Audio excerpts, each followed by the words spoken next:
Assalamualaikum warahmatullahi wabarakatuh. Salam semangat. Kembali lagi dengan saya Kak Holis yang akan menemani adik-adik, kakak-kakak belajar bahasa Indonesia. Materi kali ini adalah teks eksposisi. Sebelum pembahasan materi, marilah kita berdoa menurut agama dan keyakinan masing-masing. Berdoa mulai. Selesai. Adik-adik, kakak-kakak, apa sih sebenarnya yang dimaksud dengan teks eksposisi? Teks eksposisi adalah teks yang mengemukakan sejumlah pendapat disertai fakta yang memuat dorongan, penilaian, atau ajakan-ajakan tertentu kepada khalayak. Tujuan teks eksposisi adalah untuk menjelaskan informasi tertentu supaya dapat menambah ilmu pengetahuan pembaca, sehingga dengan membaca teks eksposisi, maka pembaca akan mendapatkan pengetahuan secara rinci dari suatu hal atau kejadian.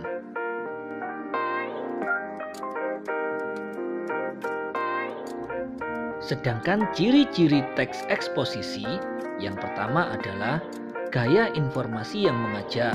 2. Penyampaian teksnya secara lugas dan menggunakan bahasa yang baku. 3. Menjelaskan informasi-informasi pengetahuan. 4. Tidak memihak berarti tidak memaksakan kemauan dari penulis terhadap pembacanya. 5. Teks eksposisi bersifat objektif dan netral. 6. Penjelasannya disertai data-data yang akurat.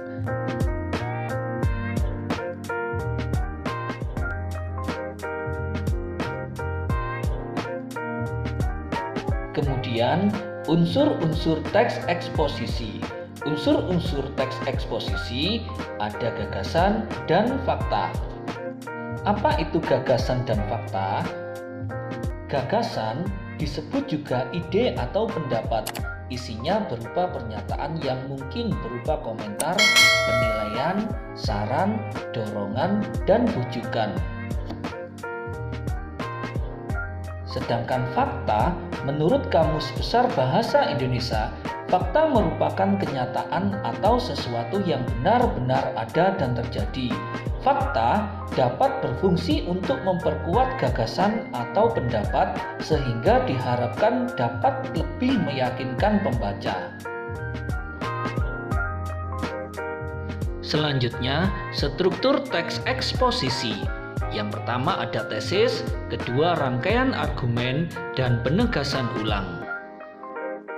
Apa itu tesis? Tesis adalah pengenalan isu, masalah, ataupun pandangan penulis secara umum tentang topik yang akan dibahas, terdapat pada paragraf pertama kalimat pertama.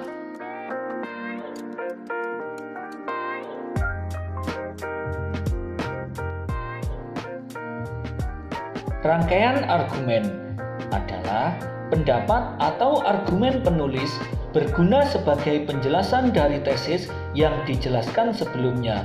Biasanya berisi fakta-fakta untuk memperkuat argumen-argumen penulis.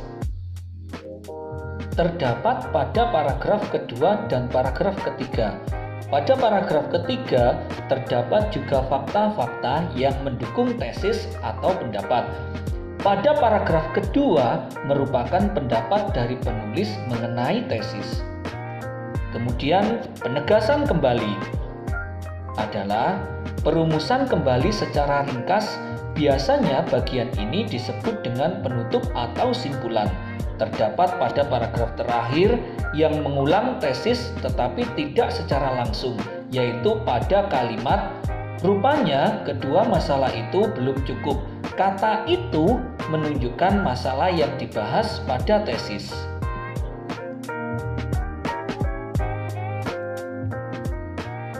Selanjutnya adalah jenis-jenis teks eksposisi.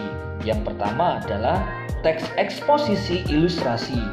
Biasanya menggunakan penggambaran sederhana atau bentuk konkret dari suatu ide, mengilustrasikan sesuatu yang mempunyai kesamaan sifat, menggunakan frasa penghubung. Teks eksposisi berita memberikan informasi dari suatu kejadian, sering dijumpai dalam berita atau surat kabar.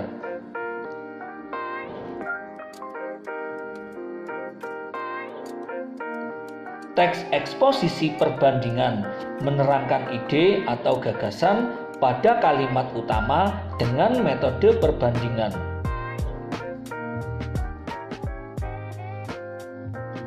Teks eksposisi proses. Teks ini berisi mengenai panduan atau tata cara membuat sesuatu. Teks eksposisi definisi berisi tentang pengertian dari suatu objek.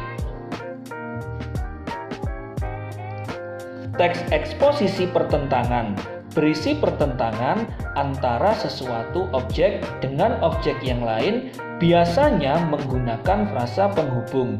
Meskipun begitu, akan tetapi sebaliknya.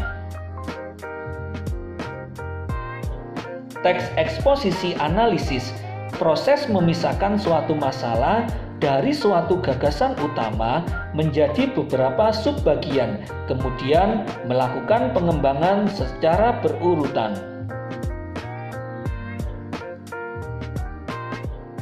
Selanjutnya adalah pembahasan kaidah kebahasaan teks eksposisi.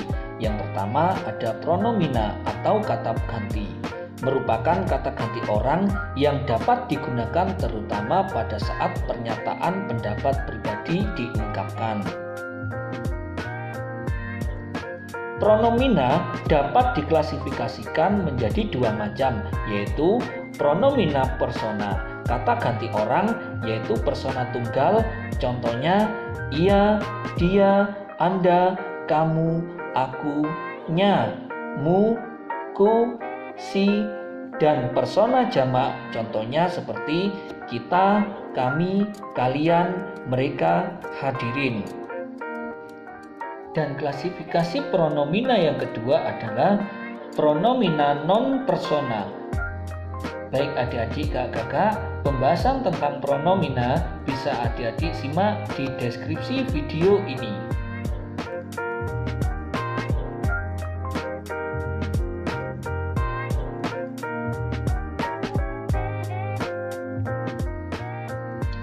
Konjungsi atau kata penghubung digunakan dalam teks eksposisi untuk memperkuat argumentasi.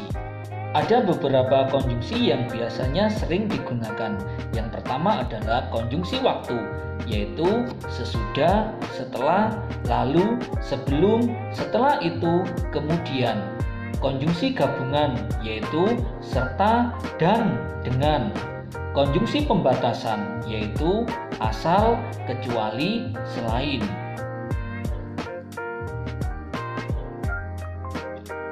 Konjungsi tujuan, yaitu untuk, supaya, agar. Konjungsi persyaratan, yaitu jika, jikalau, apabila, bila, asalkan, bila mana, apabila. Konjungsi perincian adalah yaitu ialah, antara lain, yakni. Konjungsi sebab akibat, sehingga, karena, sebab, akibat, akibatnya. Konjungsi pertentangan, akan tetapi, namun, melainkan, sedangkan. Konjungsi pilihan, atau.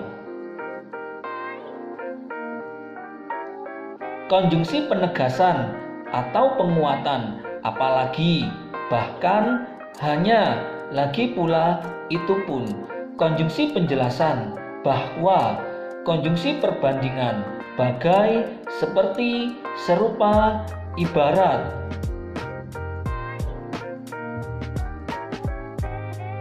Konjungsi penyimpulan, oleh sebab itu, oleh karena itu, jadi, dengan demikian. Dan yang terakhir adalah afiksasi atau pengimbuhan, terdiri atas prefiks atau awalan, infiks atau sisipan, sufiks atau akhiran, dan konfiks atau awalan dan akhiran.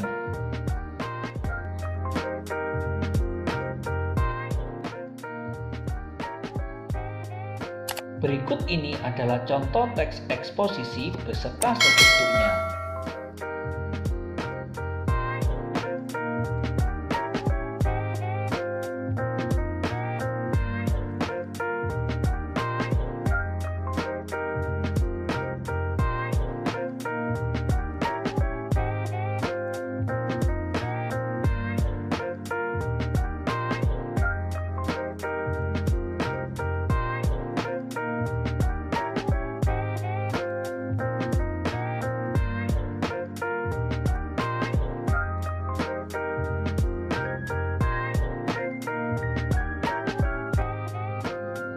Demikian penjelasan singkat tentang teks eksposisi. Tetap semangat, semangat belajar, dan salam literasi.